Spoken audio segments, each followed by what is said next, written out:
दोस्तों नमस्कार। आप देख रहे हैं जालन टाइम्स न्यूज़ चैनल। बात शुरू करने के पहले फिर वही आपसे गुजारिश करनी है, निवेदन करना है, अपील करनी है कि आप हमारे चैनल को सब्सक्राइब जरूर करें और उसके बाद घंटी की आकृति वाला बटन दबा दें ताकि आप जो भी हम नया वीडियो डालें उसकी सूचना आपको तत्काल मिल जाया करे। साथ ही आप हमारे चैनल को लाइक करें और इसके बाद में फिर आप कमेंट बॉक्स में कमेंट भी लिखें। आपके ये करने से हमारा बहुत उत्साहवर्धन होता है और हम इस चैनल में निरंतरता जो बनी हुई है वो आपके द्वारा इस माध्यम से दिए गए हौसले का ही नतीजा है। अब राम जन्मभूमि रामलला जो मंदिर बनने जा रहा है, जिसका कि जो है लोकार्पण होना है 22 जनवरी को प्रधानमंत्री नरेंद्र मोदी के हाथों से। वो मुख्य यजमान होंगे, मुख्य यजमान कहा जाता है। गर्भगृह में उस दिन प्राण प्रतिष्ठा होगी रामलला के विग्रह की। तो उसके लिए अब तैयारियां बहुत ज़ोर शोर से शुरू हो गई हैं। पूरा देश में एक वातावरण बनाया जा रहा है। 5 लाख गाँवों में जो कार्यकर्ता हैं वो कार्यकर्ता जुटा दिए गए हैं। प्रत्येक घर में जाके अक्षत भेंट करने के लिए पूजित अक्षत जो अयोध्या से भेजे गए हैं वो करने के लिए, और जिसमें वो चावल देके और ये सारे भक्तों से ये कहेंगे कि आप 22 जनवरी के दिन अयोध्या तो आपका जाना पहुंचना संभव नहीं हो पाएगा, सुरक्षा कारणों से वहाँ उपस्थिति सीमित रखी गई है कि मात्र 6000 लोग वहाँ पे जा सकेंगे। लेकिन उस दिन जो है आप 11 बजे सुबह से और 1 बजे दोपहर तक जो प्राण प्रतिष्ठा समारोह की जो समय निर्धारित किया गया उस समय आप अपने यहाँ पे भी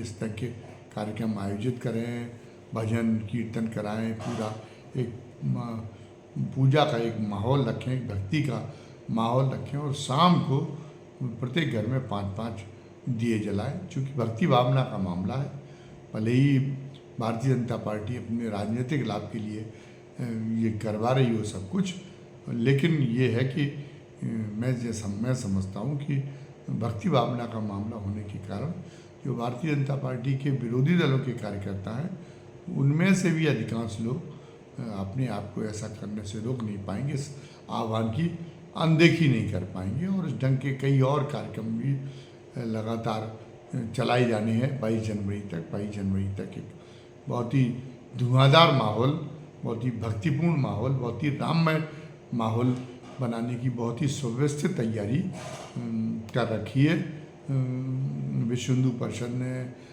राष्ट्रीय स्वयंसेवक संघ ने और अन्य भारतीय जनता पार्टी को समर्थन देने वाले अन्य हिंदू संगठनों ने, श्री राम जन्मभूमि तीर्थ ट्रस्ट ने बड़ी व्यापक तैयारियां और बहुत लोगों को जोड़ा है। ये उनका लोगों को कनेक्ट करने का तरीका है और इसमें बहुत कामयाब हैं वो लोग। तो ये एक बार फिर इस कामयाबी को देखने को मिल रहा है। ये कामयाबी की एक बार उनकी कामयाबी की झलक एक बार फिर देखने को मिल रही है। बहरहाल इस दौरान कई बातें बताई जा रही हैं, जैसे 24 जो है द्वार बनाए जाएंगे, 18 द्वारों पर दरवाजे लगाए जाएंगे जो स्वर्ण जड़ित होंगे।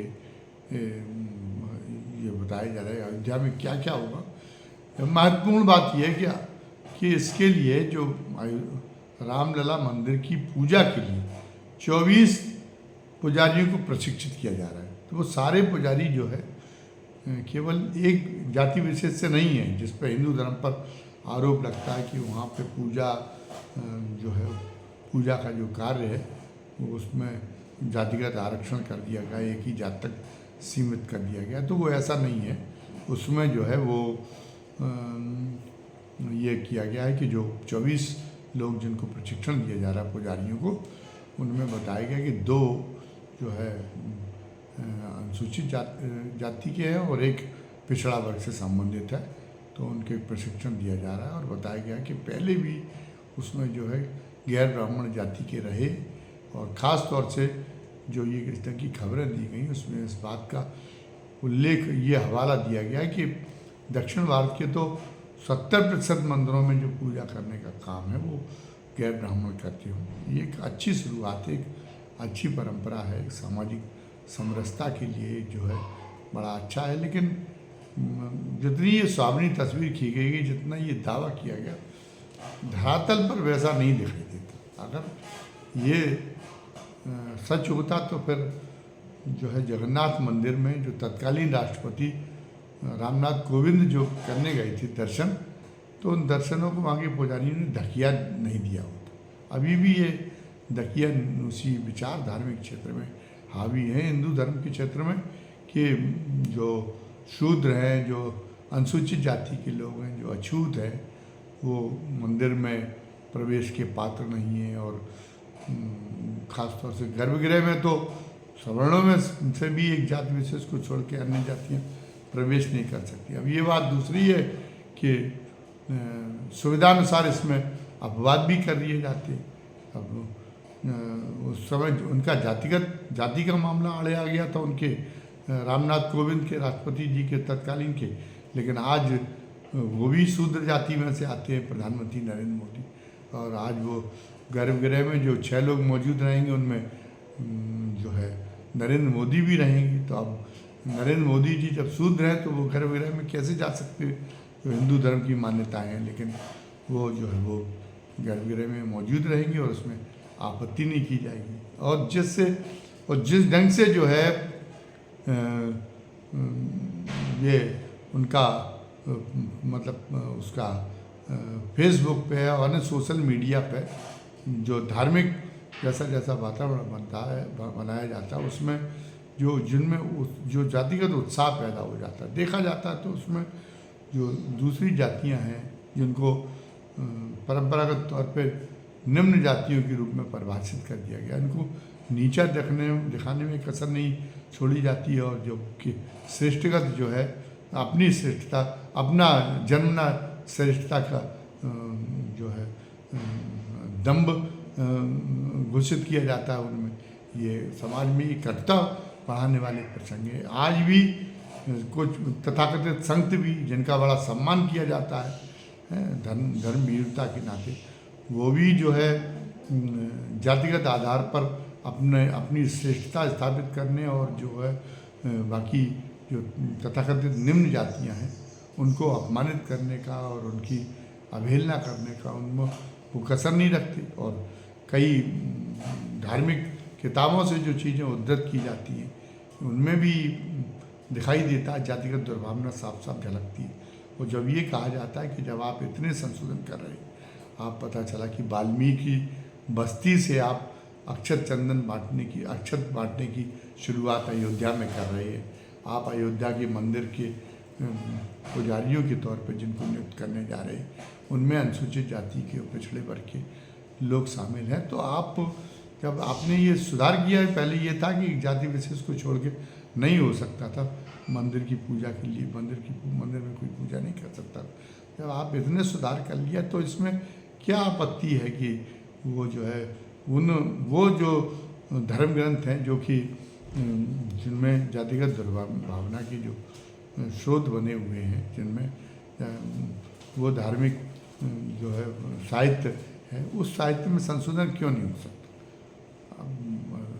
वैसे तो ये है कि जो पहुँचे हुए संत हैं उन्होंने तो हमेशा ये कहा है कि बात भी कही गई कि जाति न पूछो साधु की, जो भक्त है, जो सदाचारी है, उसको सम्मान मिलना चाहिए। सम्मान नहीं, वो कोई जाति विशेष का है तो वो कितना भी अयोग्य हो के सम्मान का पात्र है, और अन्य जातियां जो तथाकथित निम्न जातियां हैं वो कितने भी योग्यता के बावजूद भी, वो कितना भी अयोग्य होने के बावजूद एक जाति विशेष को आप सम्मान की बात कही जा रही है, और उनको कितना भी योग्य होने के बावजूद भी कह रहे कि वो पूजा की योग्य नहीं है। ये तो मनुष्यता के विरोध की बातें हैं। और जो हिंदू धर्म की, सनातन धर्म का भी जो तात्विक ज्ञान है, ये उसके भी विरोध की बात है। ये कुरीतियाँ तो कालांतर में प्रचलित हुई हैं। आज इन कुरीतियों को से पल्ला झाड़ने की ज़रूरत है। तो आपको उनमें संशोधन करने पर आपकी क्यों इतने चढ़ जाती हैं?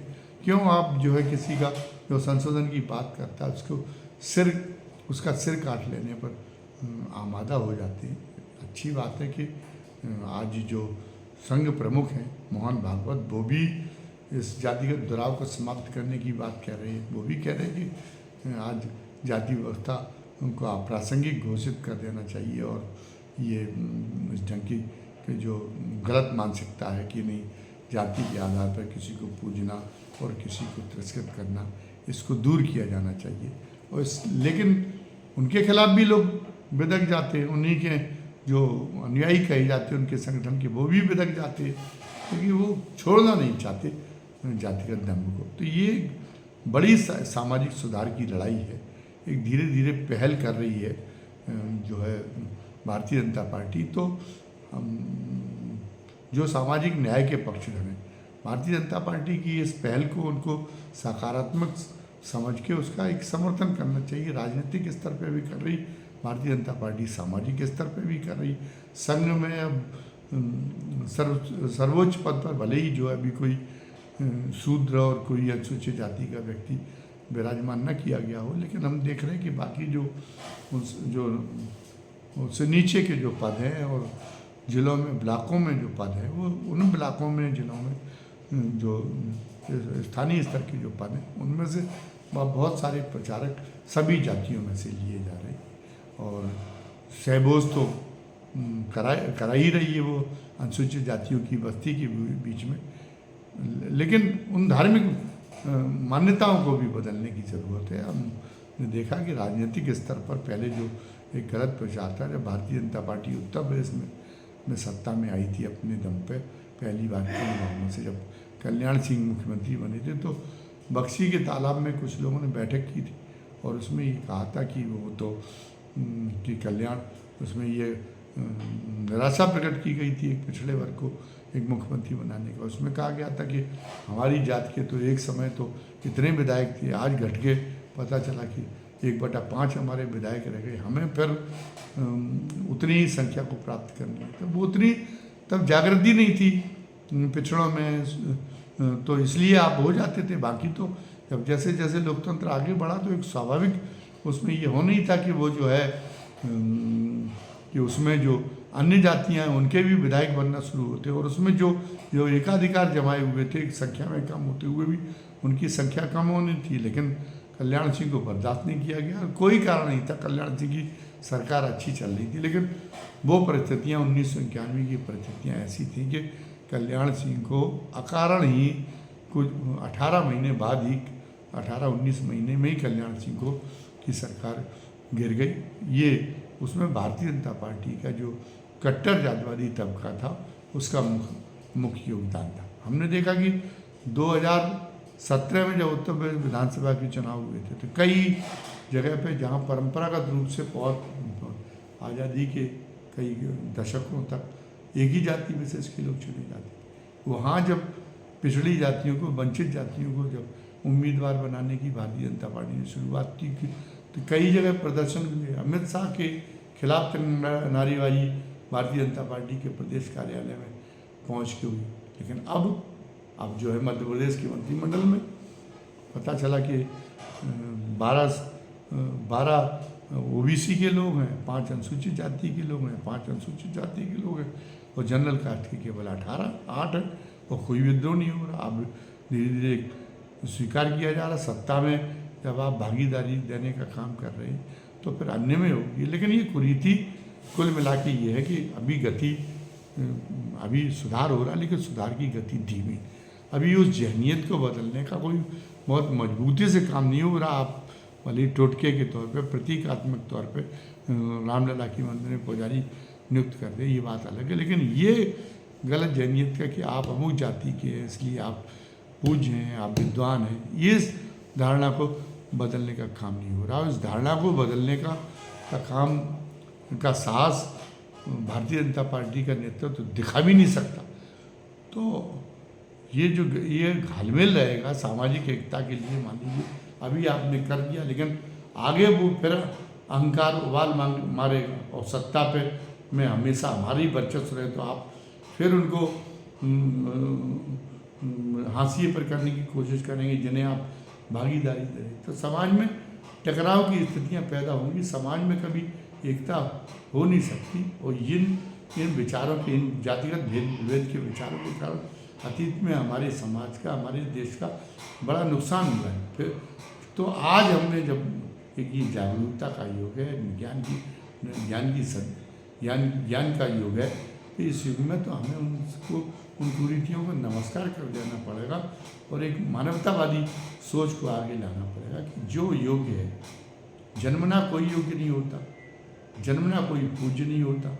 जो सदाचारी है वो पूज्य है, और जो दुराचारी है वो किसी भी जाति में जन्म लिया हो वो जो है घृणा का पात्र उसको समझा जाना चाहिए, उसका जो है बहिष्कार किया जाना चाहिए।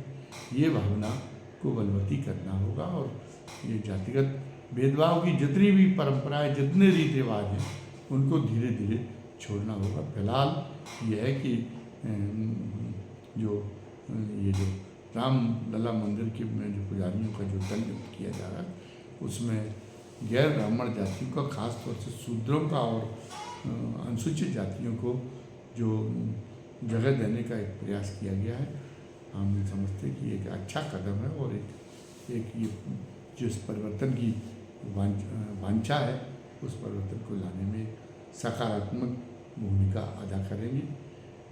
ये जो है ये पहल, इस दर की पहल, उसमें एक सकारात्मक भूमिका अदा करेगी। विदा लेने के पहले एक बार आपको स्मरण करा दें कि आप हमारे चैनल को ज़रूरी सब्सक्राइब कर लें, ज़रूर ही जो है हमारे चैनल को जो है वो लाइक कर लें और कमेंट बॉक्स में कमेंट लिख के अपनी राय भी आज के हमारे वीडियो में ज़रूर दें। धन्यवाद। जय हिंद, जय भारत।